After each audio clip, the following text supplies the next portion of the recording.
In a cave in the woods, in his deep dark lair, through the long cold winter, sleeps a great brown bear.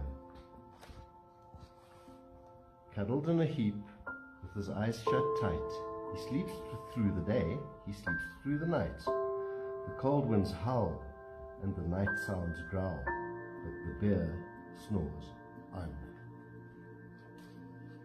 An itty-bitty mouse, pitter-pat, tiptoe, creep-crawls in the cave from the fluff cold snow. Mouse squeaks, too damp, too cold, too dark, so he lights wee twigs with a small hot spark. The twigs pop, pop,